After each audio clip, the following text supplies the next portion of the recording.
بسم اللہ الرحمن الرحیم۔ ناظرین، آج کا چوتھا ویلاگ اور پیج وہی ہے 111 اور ہیڈنگ ہے نفسیات یقین کی شہادت و واقعات سیرت سے۔ اردو زبان میں سرور عالم صلی اللہ علیہ وسلم کی سیرت پر جامع ترین کتاب سیرت النبی صلی اللہ علیہ وآلہ وسلم۔ رائٹر ہیں اس کتاب کے علامہ شبلی نعمانی رحمۃ اللہ علیہ، علامہ سید سلیمان ندوی رحمۃ اللہ علیہ۔ جلد سوم۔ بسم اللہ الرحمن الرحیم۔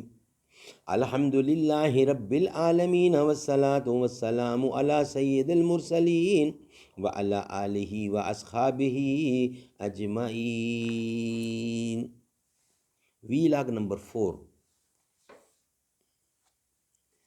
تم سے پہلے جو ایک شخص یہاں تخت نشین تھا، اس کو بھی اپنے خدا ہونے پہ اتنا ہی یقین تھا۔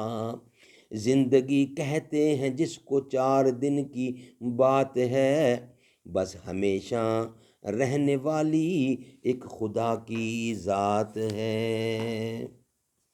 خسرو پرویز کے تاریک دل میں کیسر روم کے برابر بھی ایمان کی روشنی نہ تھی۔ اس پر ترا یہ ہوا کہ عجم کا طریقہ یہ تھا کہ سلاطین کو جو خطوط لکھتے تھے ان میں عنوان پر پہلے بادشاہ کا نام ہوتا تھا، بخلاف اس کے نامہ مبارک پر پہلے خدا کا نام اور پھر عرب کے دستور کے موافق رسول اللہ کا نام تھا۔ خسرو نے اس کو اپنی تحقیر سمجھا اور بولا کہ میرا غلام ہو کر مجھ کو یوں لکھتا ہے، پھر نامہ مبارک چاک کر ڈالا۔ لیکن چند روز کے بعد سلطنہ عجم کے پرزے اڑے۔ اسی قسم کے واقعات کی بنا پر مصنف سیرت نے اوائل دعوت میں اسلام لانے والوں اور اس کے مخالفین کو جو مشترک خصائص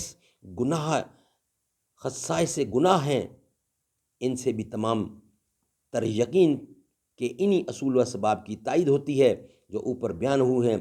تفصیل کے لیے خود سیرت جلد اول کی طرف رجوع کرنا چاہیے۔ یہاں اختصار کے ساتھ صرف ضروری خلاصے کا اعادہ کیا جاتا ہے۔ ناظرین، اسلام لانے والوں کے خصائص مشترک، یہ انشاءاللہ ہم ویلاگ نمبر 5 کا حصہ بنائیں گے۔ چوتھا ویلاگ ہمارا کمپلیٹ ہوا۔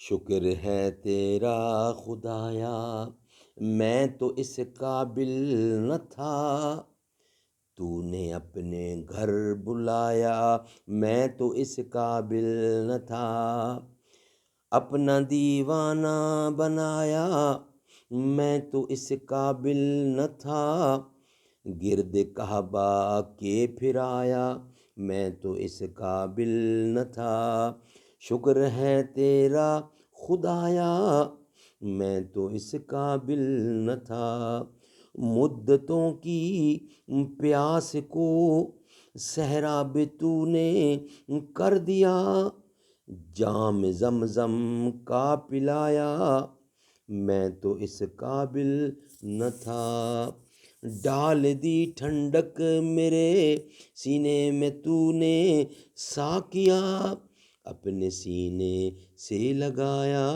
میں تو اس قابل نہ تھا۔